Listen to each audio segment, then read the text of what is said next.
आज की तमाम जो तफसीलात हैं मैं आपके सामने रखता हूँ। सबसे पहले तो ये है कि तहरीक लब्बैक के एहतजाज में जो हुआ उसकी माजी के अंदर मिसाल बहुत कम मिलती है। ऐसा कुछ हमने देखा एक दफ़ा इस्लामाबाद डी चौक में 9 मई को भी हमने ऐसा कत्लेआम देखा था। इससे पहले एक दफ़ा तारुल कादरी साहब के मदरसे पे अटैक किया गया और उनके घर पे अटैक किया गया। ये जब जब इस तरह का जुल्म हुआ तो नॉर्मली हमने देखा कि PMLN की हुकूमत है, यानी नून लीग के इक़्तिदार में ये सब कुछ हो जाता है। एस्टेब्लिशमेंट के साथ मिलकर ये कत्लेआम हमेशा कर देते हैं, चाहे वो तारुल कादरी साहब के लोग हों, चाहे पाकिस्तान तहरीक इंसाफ के लोग हों, उनका बार बार कत्लेआम किया गया और अब तहरीक लब्बैक के लोगों का कत्लेआम किया गया। ये सारा कुछ जिस तरीके से हुआ है, जब हालात वाक़ियात हम देखते हैं और तहरीक लब्बैक की जो बाकी बची हुई क़यादत है उनसे रब्ता करते हैं तो पता चल रहा है कि ये उन्हें ट्रैप किया गया है और ये सारा कुछ हुआ तहरीक लब्बैक को ख़त्म करने के लिए है। यानी जिसके पास भी अवामी ताकत है, अब शायद रियासत ने यह फैसला कर लिया है कि उस अवामी ताकत को कुचल दिया जाएगा। साद रिजवी और उनके भाई के बारे में अभी तक कोई इतला नहीं दी गई। हुकूमत ने अभी तक नहीं बताया, जब मैं ये वीडियो रिकॉर्ड कर रहा हूँ, कि उन्हें गिरफ्तार किया गया है, किस जगह रखा गया है, वो ज़ख्मी हैं या ज़ख्मी नहीं है। क्योंकि कुछ लोग दावा कर रहे थे तहरीक लब्बैक के कि साद रिजवी को गोली लगी है, जबकि ऐसी कोई वीडियो या तस्वीर मौजूद नहीं थी। हाँ, एक वीडियो मौजूद थी जिसमें साद रिजवी को गिरते हुए दिखाया जा रहा है कि शायद वो बेहोश हो गए थे। और लेकिन पाकिस्तान तहरीक लब्बैक के जो लोग हैं वो ये दावा कर रहे हैं, तहरीक लब्बैक पाकिस्तान के, कि साद रिजवी को भी गोली लगी, उनका भाई भी ज़ख्मी हुआ है। लेकिन इसकी तस्दीक नहीं हो सकती, क्योंकि दूसरी जानिब कुछ ज़राए ये भी कह रहे हैं कि वो ज़ख्मी नहीं हुए, बेहोश हो गए थे, लेकिन उन्हें गिरफ्तार कर लिया गया है। कोई 25-30 के करीब लोग पहुंचे थे सिक्योरिटी फोर्सेस के, उन्होंने घेरा डाल के अचानक सुबह के वक्त ऑपरेशन तेज़ किया था और वहां से जो मरकज़ी क़यादत है उन्हें गिरफ्तार करके ले गए। जबकि वहां जो मनाजिर हमने देखे उसमें बहुत सारी लाशें नजर आई, गलियों के अंदर लाशें पड़ी हुई हैं। ऐसा दिखाई दे रहा था, लोग उठा उठा कर लेकर जा रहे थे बंदों को। एक के यहाँ सर पे गोली लगी हुई थी और जिस्मों पे गोलियां लगने के बेशुमार निशान है। लोग CPR दे रहे थे वहाँ सड़क के ऊपर, लोगों को लटा के कोशिश कर रहे थे पुश करके कि किसी तरह उनका सांस बहाल हो जाए। और ये आवाज़ें हमने कई दफ़ा सुनी कि मेरा भाई मर गया, ये बंदा भी मर गया, वो बंदा भी मर गया। इस तरह ये बातें लोग कर रहे थे। सड़क के ऊपर जब पुलिस वाले मौजूद थे तो 6-7 लाशें तो उस वक्त वहाँ पड़ी हुई थी। तो ऐसा नहीं है कि हुकूमत कहे कि 3 लोग जाँ बहक हुए हैं सारे मामले में तहरीक लब्बैक के, ये भी गलत है, ये अदाद-ओ-शुमार भी गलत है। साद रिजवी ने यह कहा था, अपने जो आखिरी बयान दिए उनमें से एक बयान में साद रिजवी ने कहा था, जी हमसे लाशें छीन ली जाती हैं, हमारे जख्मियों को अस्पताल भी नहीं पहुंचाया जाता, तो लाशें छुपाई जा रही। इससे पहले यह शिकवा 26 नवंबर 2024 को पाकिस्तान तहरीक इंसाफ ने भी इस्लामाबाद में किया था। अब वही बात जो है वो तहरीक लब्बैक भी कर रही है, जबकि हुकूमत का यह कहना है कि ऐसा कुछ नहीं है। मुझे ज़ाती तौर पर नाज़रीन तहरीक लब्बैक की सियासत से और उनके नज़रिए से, उनकी चीज़ों से इख्तलाफ रहा है और मैंने हमेशा उन पर खुलकर तनकीद भी की है।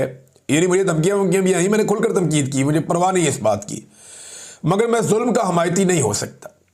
ये उनके साथ जुल्म हुआ है, जबर हुआ है। जिन लोगों पर गोलियाँ बरसाई गई हैं वो लोग निहत्ते थे और दिखाई दे रहे हैं, और पुलिस वाले जो है वो दिखाई दे रहे हैं कि सीधी गोलियां चला रहे हैं। अब बाकायदा इसके विजुअल मौजूद हैं कि पुलिस वाले स्ट्रेट फायर मार रहे हैं।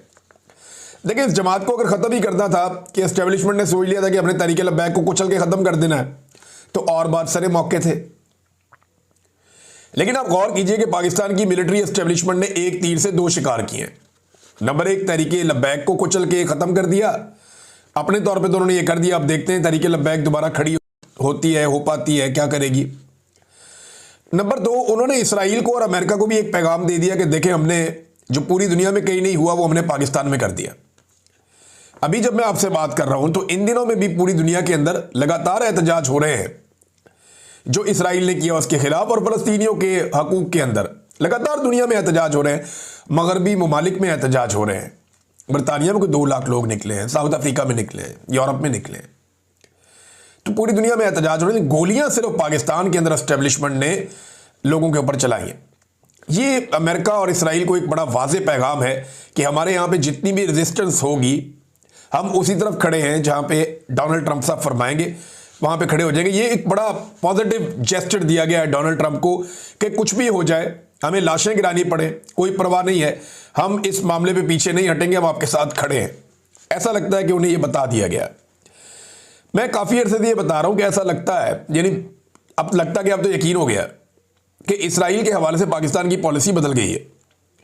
पूरी दुनिया में कहीं एहतजाज करने वालों को इस तरह गोलियां नहीं मारी गई जैसे पाकिस्तान में मारी गई हैं।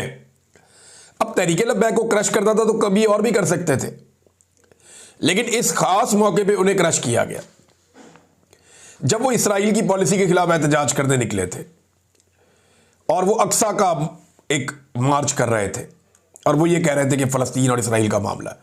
तो यहां पे ये मानी खेद है कि इस वक्त जब उनके ऊपर अटैक किया गया तो ये पैगाम भी पहुंचाया गया जहां पहुंचाना था। मैं कुछ चीज़ें आपको और दिखा देता हूं कि पहली बार पाकिस्तान के नेशनल टेलीविज़न चैनल्स पर पॉलिसी के तहत इसराइली पार्लियामेंट की कार्रवाई दिखाई गई। डोनाल्ड ट्रंप की वहां पर तकरीर और नेतन्याहू की खुशियां या उनकी सेलिब्रेशंस दिखाई गई एन उस वक्त जब पाकिस्तान में फ़लस्तीनियों के हक में निकलने वालों की लाशें पड़ी हुई थी। यानी जिस वक्त पाकिस्तान में लाशें गिराई जा रही थी उस वक्त पाकिस्तान के national TV channels Israeli parliament की कार्रवाई दिखा रहे थे जिसमें नेतन्याहू की सेलिब्रेशंस चल रही थी और डोनाल्ड ट्रंप वहां से खिताब कर रहे थे। ये पॉलिसी में बदलाव नहीं है तो और क्या है? कोई ना माने तो उसकी अपनी बात है, सामने दिखाई दे रहा है।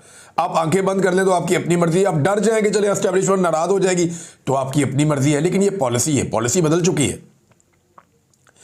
इमरान खान जिसको सारी जिंदगी पाकिस्तान की एस्टेब्लिशमेंट ने, उनके टाउटों ने और इमरान खान के सियासी मुखालिफिन ने इसराइल का एजेंट करार दिया, आज वो इमरान खान पाकिस्तान का सबसे मकबूल लीडर है, उसे पाकिस्तान के नेशनल टेलीविजन पे नहीं दिखाया जा सकता क्योंकि मिलिट्री एस्टेब्लिशमेंट का हुक्म है। लेकिन नेतन्याहू जिसके फैसलों ने बहुत तबाही फेरी गजा में और जिसकी जंगें बड़ी मशहूर हैं, अब उस नेतन्याहू को पाकिस्तान टेलीविजन दिखा रहा है, पाकिस्तान के टीवी चैनल्स दिखा रहे हैं। ऐसे कर लें, यानी इमरान खान को दिखाने पे पाबंदी है एस्टेब्लिशमेंट की जानिब से। इमरान खान की शक्ल आप नहीं दिखा सकते क्योंकि वो इसराइल का एजेंट ये कहते हैं ना उसे, लेकिन जो खुद इसराइल है उसको दिखा सकते हैं।